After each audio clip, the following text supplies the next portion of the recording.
Welcome to Seniors Daily Life, a channel that underscores healthy life habits for seniors and retirees. All right, today we're going to tackle a topic that a lot of people think about but, rarely talk about out loud. It's a sensitive one for sure, but it's so important. The changes in our body's natural scent as we get older. It's such a personal question, isn't it? That little moment of panic when you catch a scent and wonder if it's you. A lot of folks ask themselves this exact same thing, but are just way too embarrassed to bring it up, even with their own doctor. And that is exactly what this is all about. This isn't about shame or making anyone feel bad, not at all. It's about arming you with knowledge. The whole goal here is to understand the why behind these changes so you can feel confident and totally in control. So here's the really crucial point.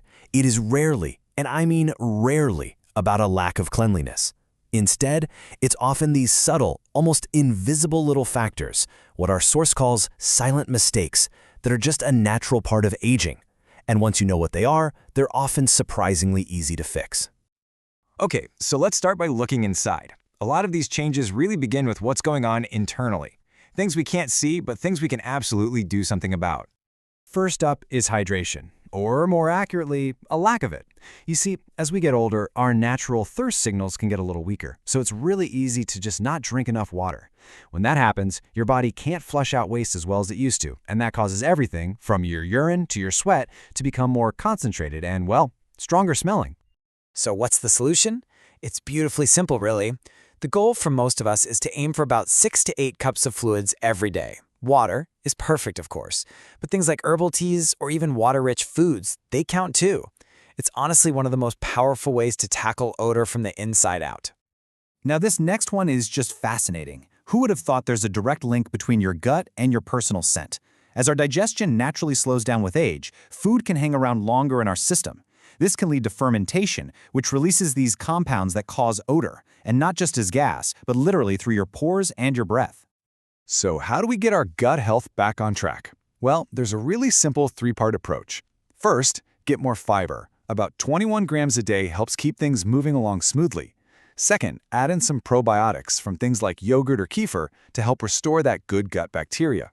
And finally, just get moving. A simple 20-minute walk after meals can physically get that digestive system going and prevent that internal buildup before it even starts.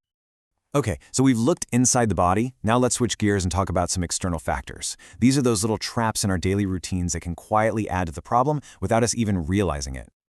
Think about your favorite cozy sweater for a second. Our clothes can actually become little reservoirs for bacteria that transfer from our skin. And here's the really tricky part. A lot of these bacteria can survive a cold water wash.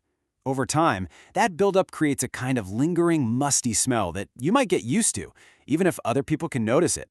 This brings us to a really common instinct. When we feel a little insecure, we reach for perfumes or body sprays, right?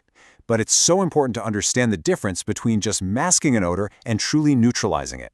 Masking, like with perfumes, can actually clash with those underlying odors and make things worse. The better strategy, as you can see over on the right, is to use products that get to the root cause.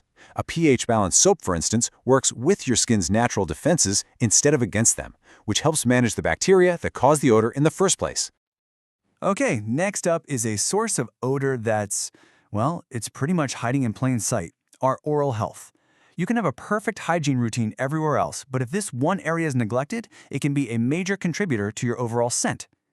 So what's going on here? Well, dry mouth is a big one. It's a super common side effect of many medications, and it means you have less saliva to wash away bacteria.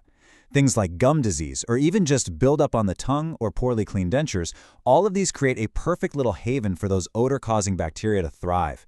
It just goes to show, a healthy mouth isn't just about fresh breath. It really affects your entire personal scent. So we've covered internal systems, external habits, and our oral health. Now we're going to go to the deepest level, the fundamental changes that are happening in your body's chemistry, often driven by things like hormones and medications. This is a really big one, especially for women. As estrogen levels decline after menopause, the actual makeup of your sweat can change. It can become a bit more oily, which creates a perfect feast for the bacteria that produce odor. So it's not that you're sweating more, it's that the sweat itself is different. And just take a look at this chart. It's incredibly revealing. So many common medications can have a direct impact on our scent. Antidepressants can cause dry mouth. Some diabetes meds can make sweat more sugary. Iron supplements can even create a metallic odor. Now, this isn't about stopping your medication, of course not. It's about being aware so you can have that conversation with your doctor. So, after exploring all these different causes, where does that leave us? Well, it leaves us in a place of empowerment. Let's talk about moving from a place of insecurity to one of genuine, real confidence. You know, the emotional toll of all this is so real. This kind of insecurity can lead people to start withdrawing from social events, to avoid hugging their grandkids, and to just feel a real dip in their self-worth. This isn't about vanity. It's about a fundamental part of how we connect with the world. I absolutely love this quote. It reframes the entire conversation, doesn't it? Aging isn't a decline. It's a process of becoming more experienced, wiser. It's such a powerful way to shift your mindset away from shame and towards pride. And that leads us right to our final thought. Instead of viewing a change in your scent as some problem that you have to hide, what if you saw it as a form of communication? It might be a little sign to drink more water, or to check in on your gut health, or maybe just to have a chat with your doctor. Your body is always speaking to you, and now you have a much better idea of what it might be trying to say.